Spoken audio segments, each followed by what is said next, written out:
గత 3 రోజుల క్రితం ఛత్తీస్గఢ్ దంతేవాడలో జరిగిన ఎన్కౌంటర్ దాడుల్లో సుమారు 31 మంది మరణించారని చెప్పేసి వార్తలు అయితే దావానంలా వ్యాప్తి చెందుతున్నాయి. ఇందులో సుమారు 15 మంది మహిళా మావోయిస్టులు మృతి చెందగా మిగతా వారందరూ మగవారే అని పేర్కొన్నారు. అయితే దీనిలో ప్రధానంగా గణేష్ బృందంలో ఉన్నటువంటి నంబాల కేశవ అలయాస్ బసవన్న గంగన్నగా చెప్తున్నారు. నంబాల కేశవరావు చనిపోయారన్న వార్తల్లో నిజంగా చనిపోయారన్న వార్తలు తన సొంత గ్రామమైన జీయన్నపేటలో వచ్చాయా, వస్తే జీయన్నపేట గ్రామస్తులు కానీ వారి బంధువులు కానీ ఏమనుకుంటున్నారో తెలుసుకునే ప్రయత్నం చేద్దాం. అంటే నంబాల కేశవ్ గారికి మీకు ఉన్నటువంటి సత్సంబంధాలు ఏంటి, అసలు నంబాల కేశవ్ గారి అంటే జీవన ప్రయాణం ఎలా సాగింది, అదేవిధంగా ఈ నక్సలైట్ కోవని ఎందుకు ఎంచుకున్నారు? కేశవరావు అంటే మా చిన్నాన్నగారు అబ్బాయి అండి. మా తండ్రులు 4, అందులో మా నాన్నగారు పెద్ద, కేశవరావు వాళ్ళ నాన్న చిన్న. అంటే మా నాన్న టీచరే, వాళ్ళ నాన్న టీచరే, ఊర్లో స్కూల్. ఇక్కడ 1వ తరగతి నుండి 5వ తరగతి వరకు జీఎన్పేటలో చదువుకున్నాడు. 6వ తరగతి నుండి 10వ తరగతి వరకు మేనత్త గారింటి నౌపడ ఆర్ఎస్, తలగానట్ నౌపడ ఆర్ఎస్ చదివాడు. ఇంటర్మీడియట్ టెక్కల్లో చేశాడు. టెక్కల్లో అయిన తర్వాత ఈ బిఏ జాయిన్ అయ్యాడు టెక్కల్లో, డిగ్రీ కాలేజ్ కొత్తగా. అందులో చదువుతుండి engineering seat, regional engineering college వరంగల్లో సీట్ వస్తే అందులో జాయిన్ అయిపోయాడు. అందులో జాయిన్ అయిపోయి ఇంజనీరింగ్ అయిపోయిన తర్వాత ఎంటెక్ మళ్ళీ అందులో జాయిన్ అయ్యాడు. జాయిన్ అయ్యాక అందులో ఇప్పుడు నక్సలిజంకి ఆకర్షితులై అందులోకి. నక్సలిజానికి ఆకర్షితులు అవడానికి ప్రధాన కారణం మీరేమనుకుంటున్నారు?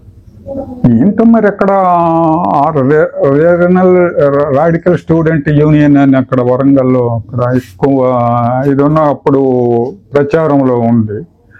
అందులోకి వెళ్ళి అక్కడి నుండి అందులోకి వెళ్ళిపోయి అరెస్ట్ ఒకసారి వైజాగ్ సెంట్రల్ జైల్లో, అప్పుడు వైజాగ్ సెంట్రల్ జైల్లో ఉంటే మేము చూడడానికి వెళ్ళేవాళ్ళం. అన్న బంధువులుగా మేము వెళ్ళేవాళ్ళం. ఇప్పుడు వీడు చౌదరి తేజేశ్వరరావు గారు అనేసి ఆయన అప్పుడు ఉండేవాళ్ళు. వాళ్ళిద్దరూ వచ్చారు, కలిసి వచ్చారు. మేమేంటంటే మామూలు వచ్చేయమని మేము రిక్వెస్ట్ చేసాము. చెప్తే వాడు మరి రాలేదు. వచ్చేవాళ్ళు చూస్తే మేము వచ్చేయమని చెప్పేవాళ్ళము. మరి రాలేదు. అదే అందులో ఉండిపోయి మరి బెయిల్ కూడా వాళ్ళ నాన్నగారు బెయిల్ పెట్టి వచ్చారా అని చెప్పినా సరే మరి బెయిల్ పెట్టద్దని చెప్పేశాడు. రాలేదు.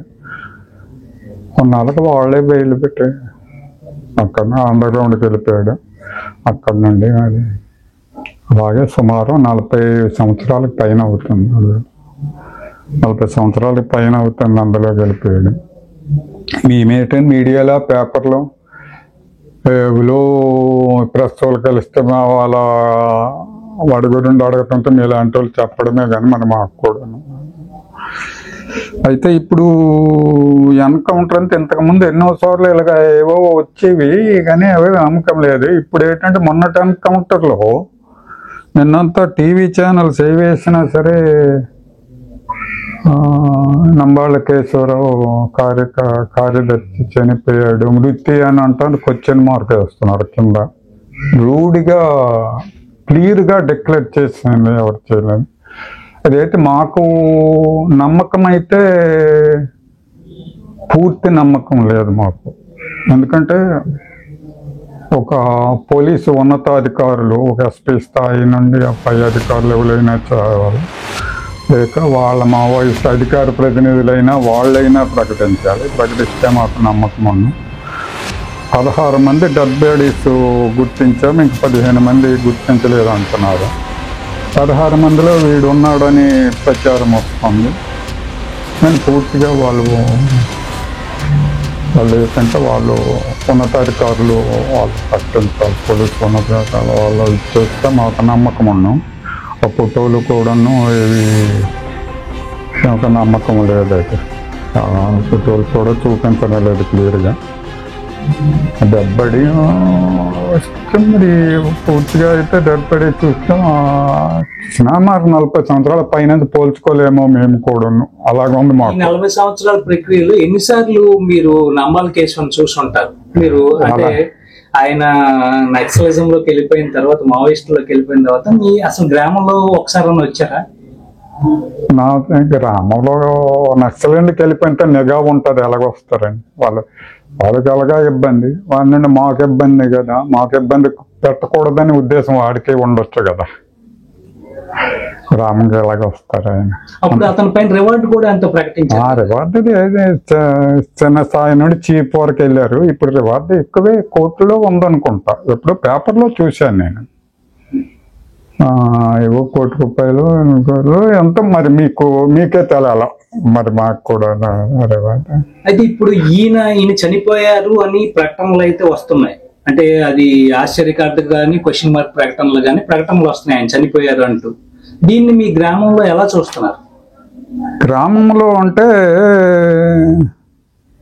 బాధగా, ఎందుకు బంధువుగా, ఎందుకంటే వాడు యాక్చువల్గా అందులో ఒక ఆకర్షితులే వెళ్ళిపోయాడు, కానీ యాక్చువల్గా చాలా మంచివాడు. చిన్నప్పుడు చదువు, వ్యవసాయము, స్పోర్ట్స్, కబడ్డీ ప్లేయరు అంతా చాలా నెమ్మదిగా చక్కగా ఉండేవాడు చిన్నప్పుడు.